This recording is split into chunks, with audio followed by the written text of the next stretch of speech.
आप देख रहे हैं न्यूज़ 9 भारत, रखिए आपको सबसे आगे। नमस्कार, आप देख रहे हैं न्यूज़ 9 भारत, मैं हूं आपके साथ अंजलि। चलिए रुक करते हैं खबरों की ओर। आजमगढ़ शहर में रोडवेज बाईपास रोड पर एडीए के बुलडोजर ने अवैध व अनाधिकृत निर्माण को गिराने की कार्यवाही की गई। कार्यवाही के दौरान शहर कोतवाली की फोर्स मौजूद रही। एडीए की कार्यवाही से हड़कंप की स्थिति रही। जिनके निर्माण ढाए जा रहे थे उन्होंने विरोध के साथ ही तमाम तर्क देने की कोशिश की, लेकिन भारी पुलिस बल की मौजूदगी से विरोध ज्यादा देर नहीं चल पाया। आजमगढ़ विकास प्राधिकरण के सचिव वैजनाथ ने बताया कि मास्टर प्लान के अंतर्गत नदी किनारे के ग्रीन बेल्ट क्षेत्र में निर्माण कराए गए थे। जब निर्माण शुरू हुआ था तब एडीए की तरफ से सभी भवन स्वामियों को नोटिस भी जारी हुई थी, लेकिन इसके बाद भी चोरी चुपके धीरे धीरे निर्माण कार्य चलता रहा।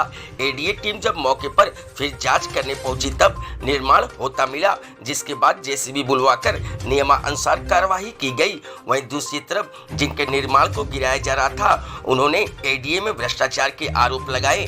कहा कि वहां के कर्मचारी उनसे 1 लाख रुपए लिए थे और कहे थे कि धीरे धीरे निर्माण करते रहे, कोई दिक्कत नहीं होगी। वहीं ये भी आरोप लगाया कि केवल चिन्हित लोगों पर ही कार्यवाही हो रही है, जबकि कई निर्माण कार्य ग्रीन बेल्ट में किए जा चुके हैं जिस पर एडीए कार्यवाही नहीं कर रहा है। ये ध्वस्तीकरण की कार्रवाई हो रही है, क्या है पूरा पकड़? ये आजमगढ़ मास्टर प्लान में जो है ये ग्रीन बेल्ट है, जो है ग्रीन बेल्ट में ये निर्माण निषिद्ध क्षेत्र होता है। वहाँ पर किसी भी तरह का कोई भी कंस्ट्रक्शन अनुमन्य नहीं है। वह उसके विपरीत इन लोगों ने जो है निर्माण जो है किया। इनको प्रारंभिक स्तर पर ही नोटिस दे करके रोका गया जो है। उसके बावजूद भी वह चोरी छिपे जिसको बनाया गया, इसके संबंध में आज ध्वस्तीकरण की कार्रवाई की जा रही है। इतनी बड़ी प्रॉपर्टी खड़ी हो गई और चोरी छिपे?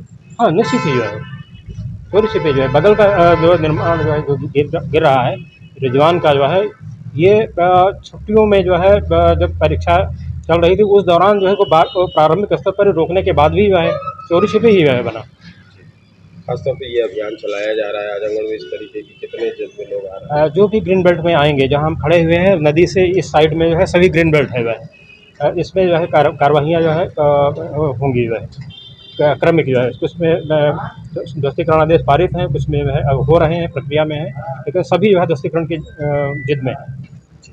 ठीक है। ये मकान गिराया जा रहा है, ये किसका? ये मकान मेरा है और जून 2021 में मैंने इसको लिया और लेने के बाद इसकी रजिस्ट्री करा करके मैंने इसमें काम शुरू किया। जैसा कि सचिव साहब कह रहे हैं कि मैंने रोका, तो सचिव साहब के ही चपरासी राम बच्चन यादव ने मुझसे जो है 1 लाख रुपया लिया और कहा कि ये पूरा कंस्ट्रक्शन हो जाएगा, निश्चिंत रहें। सचिव साहब जाएंगे भी तो आप अपना काम कराते रहिएगा। हाँ, अपना काम कराते रहिएगा और वो नाराज़ होंगे, फिर जब चले जाएंगे फिर काम शुरू कर दीजिएगा। हम लोग हैं इसी तरीके से ग्रीन बेल्ट में काम होता है।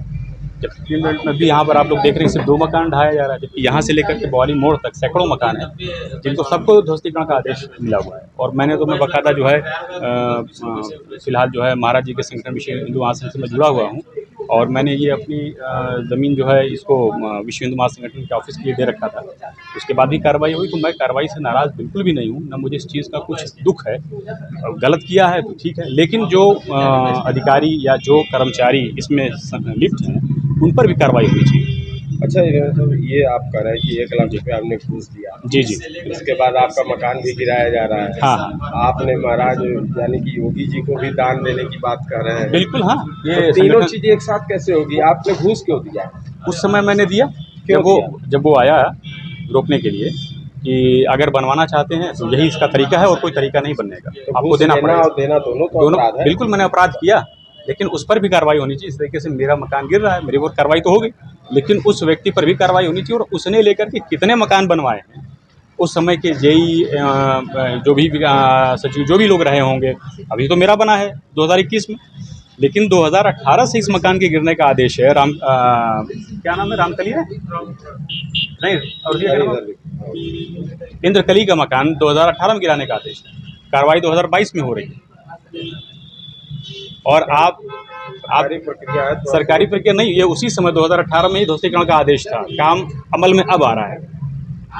तो मैं तो यही कहूँगा कि उस कर्मचारी पर भी सरकार की गाज गिरनी चाहिए। और मैं महाराज जी से निवेदन करूँगा कि ऐसे घूसखोर कर्मचारियों पे सख्त से सख्त कार्रवाई हो, और ख़ास करके जो विकास प्राधिकरण अंदर इस तरीके के जो भी कर्मचारी हैं, उन पर सख्त कार्रवाई हो। क्योंकि हमारी जो है जीवन भर की पूंजी होती है जो हम लगाते हैं, जीवन भर की पूंजी लगाने के बाद ध्वस्त हो रहा है, तो दुख इस बात का नहीं, दुख इस बात का है कि जिसने उकसाया, आरोपी तो वो सबसे बड़ा हुआ ना, तो उस पर कोई कार्रवाई होनी चाहिए। और शहर में एक दो मकान नहीं है, कई हज़ार मकान ग्रीनलैंड में है और ध्वस्तीकरण का आदेश है।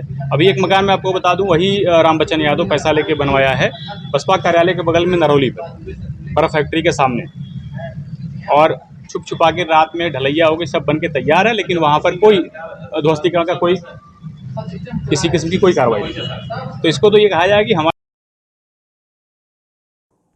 अभी के लिए फिलहाल इतना ही काफ़ी। बने रहिए हमारे साथ। छोटी से बड़ी खबर जानने के लिए न्यूज़ 9 भारत पर अब चाहूँगी इजाज़त। नमस्कार।